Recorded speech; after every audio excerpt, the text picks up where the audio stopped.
কত টাকা ধান মন বেচছেন? 8 আনা। 8 আনা মন।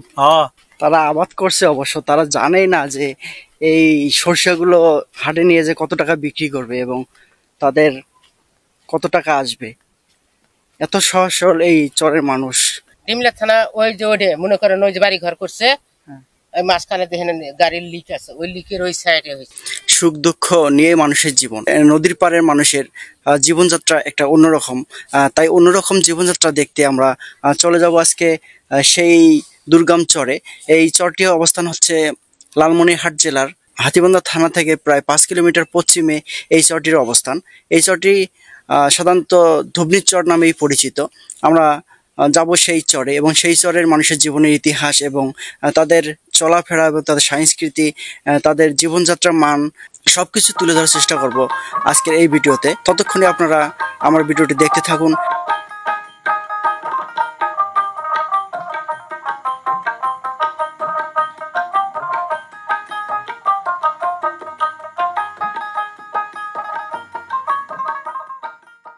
বাংলাদেশ একটি নদীমাতৃক দেশ। এদেশের ভৌগোলিক গঠন, কৃষি, বাণিজ্য, সংস্কৃতি এবং মানুষের জীবন জীবিকার সাথে নদীর সম্পর্ক গভীর। পদ্মা, মেঘনা, যমুনা, তিস্তা এসব নদী হাজার বছর ধরে এই ভূখণ্ড উর্বর করেছে।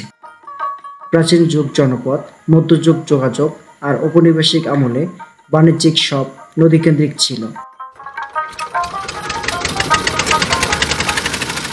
আজও নদী আমাদের অর্থনৈতিক ও সাংস্কৃতিক অবিচ্ছেদ্য অংশ। তবে দূষণ, দখল আর ভাঙনের নদীর জন্য হুমকি হয়ে দাঁড়িয়েছে। তাই নদী রক্ষা মানেই আমাদের ভবিষ্যৎ রক্ষা। বাংলাদেশের ইতিহাসে নদীর ভূমিকা অপরিসীম। প্রাচীনকালে গঙ্গা ও ব্রহ্মপুত্রের পলিমাটি এই ভূখণ্ডকে গড়ে তোলে। মুঘল আমলে ঢাকার গুরুত্বপূর্ণ বেড়েছিল বুড়িগঙ্গা ও শীতলক্ষার কারণে। ব্রিটিশ শাসন আমলে নদীবন্দরগুলো থেকে পাট ও নীল বিদেশে রপ্তানি হতো। মুক্তিযুদ্ধের সময় নদীপথ ছিল কৌশলগত শক্তি। আজও পদ্মা কৃষিকে সমৃদ্ধ করে, যমুনা নতুন চর উপহার দেয়, মেঘনা মাছের ভাণ্ডার, আর এই তিস্তাকে উত্তরাঞ্চলের জীবনরেখা বলা হয়।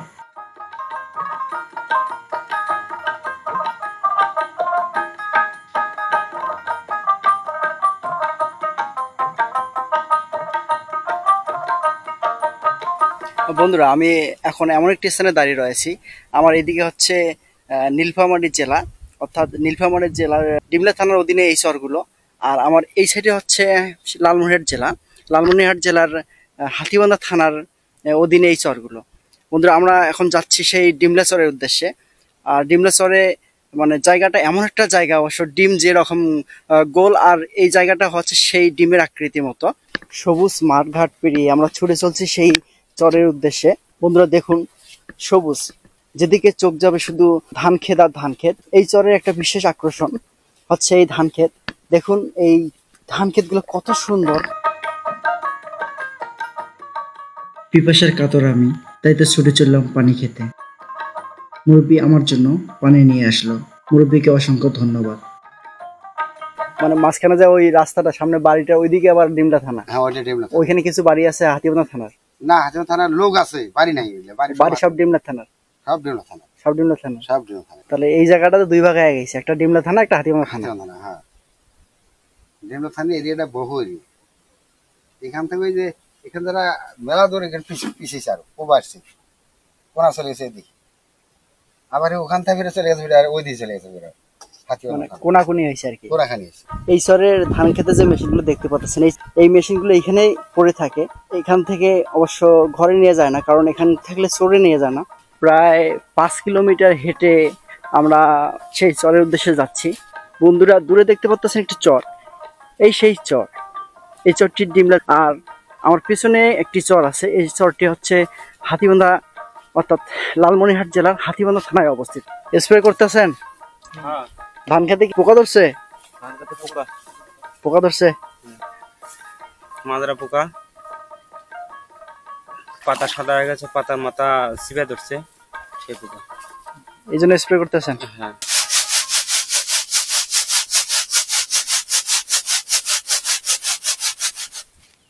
এই সরিষাগুলো কি এখানে আবাদ করছেন? চর আবাদ করছেন? আপনাদের এটা চর না? এটা তো নদী বটে। এগুলো ভালো করে কি হাটে নিয়ে যাবেন? কত করে মন?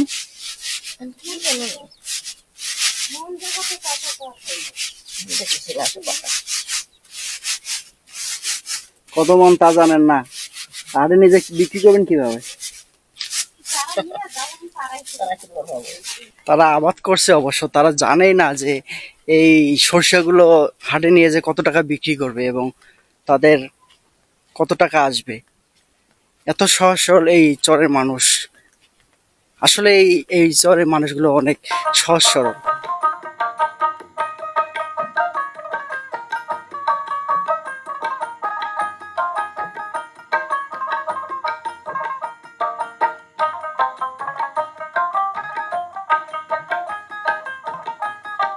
বন্ধুরা দেখতে পাচ্ছেন একটি মসজিদ। এই মসজিদটি এই চরের একটি মাত্রই মসজিদ। এই চরে মিনিমাম 200 ঘর রয়েছে। 200 ঘরের তাদের এই মসজিদটি।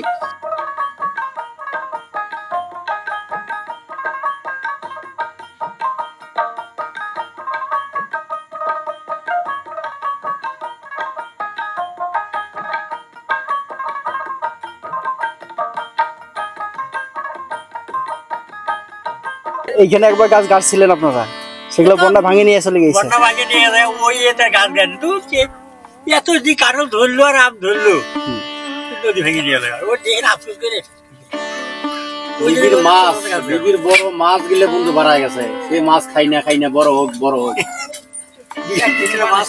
একদিনে বানের পান নাই, আগের পান নাই। একটা করে মুসুদ দিছে ঘর একটা নিচ ঘুরে আছে। এখন তো সেই নদী নাই। এই কয়েকদিন আগে তো একটা বন্যা উঠলো, তখন এই পানি উঠছিল এখানে।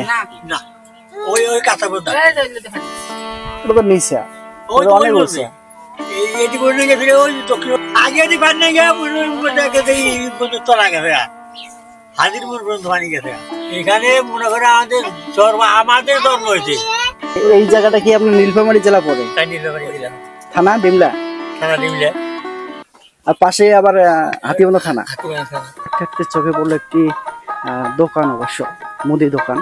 এই চরের মধ্যে এইটি একটি মুদি দোকান।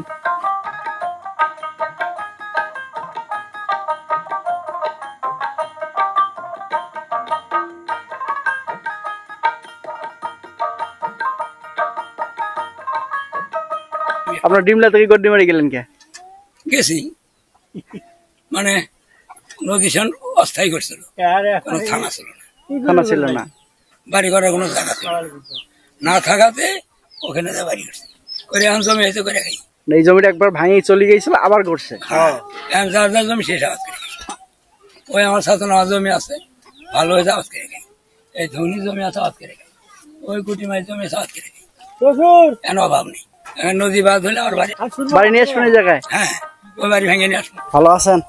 আলহামদুলিল্লাহ। গরুর জন্য কাটি নিয়ে আসলেন? হ্যাঁ গরুর জন্য। কই থেকে নিয়ে আসলেন? এই ধান ক্ষেত থেকে। এই গরুগুলো কি এইখানে থাকে? জি এখানে থাকে। চোর নিয়ে যায় না? না বর্তমানে চোর নাই। এতগুলো গরু এখানে রাখেন, কেউ থাকে এখানে? না, রাত্রে সময় সময় যদি পাই তাহলে এসে দেখি 9টা 10টা 12টা পর্যন্ত গরুর কাছে একদিন থাকি, থাকি না। যদি বৃষ্টি থাকে তাহলে তো থাকলে না, যদি দেখা যায় যে বৃষ্টি নাই তাহলে একটু আসে দেখা লাগে। অনেক সময় মানুষের শত্রুতা না, দেখা যায় যে গরু একটা ছেড়ে দিল, দিয়ে সেটা ক্ষেত ফেললেন ধরে, আশপাশের ক্ষেত ফেললেন ধরে, তো মানুষের ক্ষতি। মানে একটা আত্মবিশ্বাস, আপনাদের আত্মবিশ্বাস আছে যে এই জায়গায় গরুগুলো রাখলে কোনো ক্ষতি হবে না? এটা অবশ্যই আত্মবিশ্বাস যদি না থাকতো তাহলে তার এইভাবে এই যদি বৃষ্টি না হয় হাত দিন চরের ভিতরেও রাখি, চরে রাখি দিই, আশপাশ দিয়ে এগুলা দিয়ে যেগুলা খানা আছে না। আপনাদের বাড়ি এখানে, বাড়ি কই আপনাদের? এই যে দক্ষিণ পাশে। দক্ষিণ পাশে? মানে আপনাদের এই গোয়াল ঘর থেকে বাড়ি কত দূর রাস্তা? হাফ কিলো তো হয় না। Half kilo. তাদের আত্মবিশ্বাস, কতটা আত্মবিশ্বাস হলে এভাবে ফাঁকা জায়গায় মানুষ গরু রাখে। তাদের আত্মবিশ্বাস আছে বলে এই চরে মানুষ এত টিকে রয়েছে।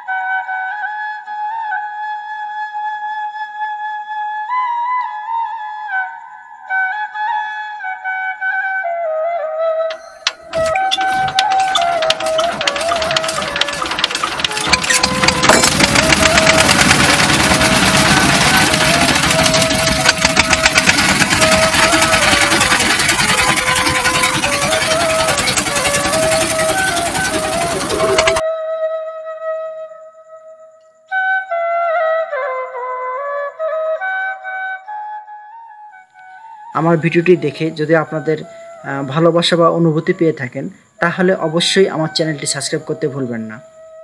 তাই এক্ষুনি সাবস্ক্রাইব করে রাখুন, বেল আইকন বাটনটি অন করে রাখুন।